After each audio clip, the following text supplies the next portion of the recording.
Welcome, welcome.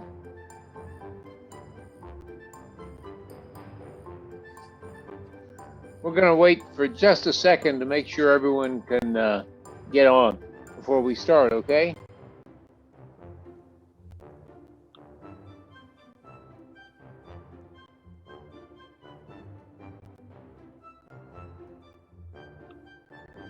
I see some familiar faces and some new friends.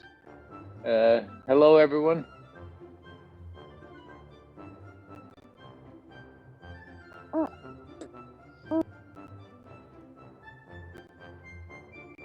Good morning.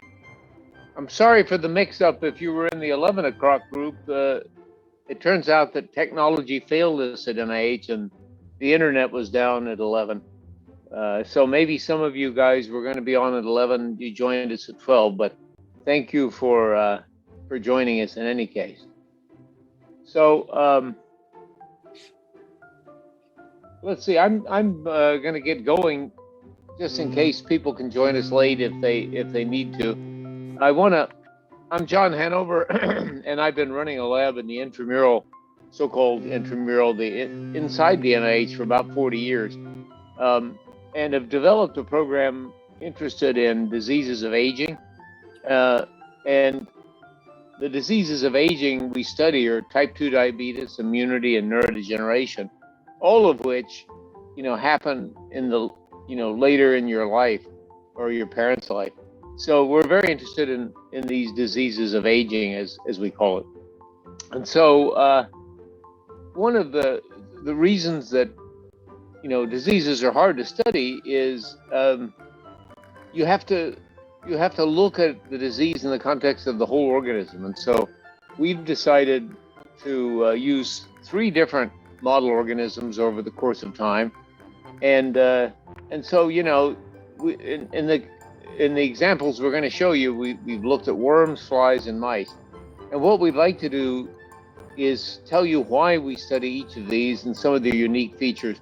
I also want to make sure you guys know that if when we're speaking, you can just unmute yourself and ask a question, okay? We have enough time built in so that you can ask questions. Okay, so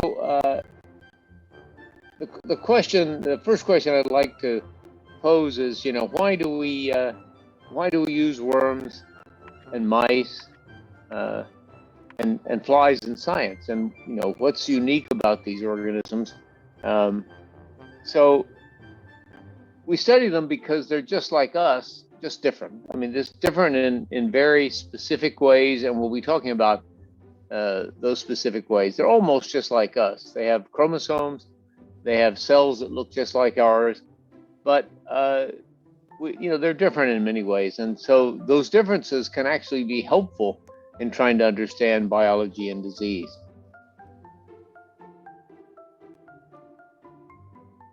So the first thing I'd like to talk about briefly is Caenorhabditis elegans. And I'm going to play this movie. Can you guys see this worm moving across the plate? If you count carefully, there are 959 cells in the worm that just wiggled by, which is less than 1,000 cells, but nearly all of the organ systems that we have, for example, the gut, the pharynx, nearly all of the organs that we have are represented in this little worm. It's 1 millimeter long.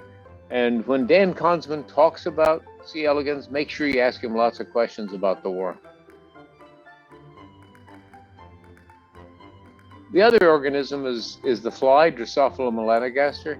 And I'm going to show you a real brief movie here of embryogenesis. And this is really remarkable because what we're looking at are individual cells that are duplicating in the developing larvae. And you can see these very highly synchronous, these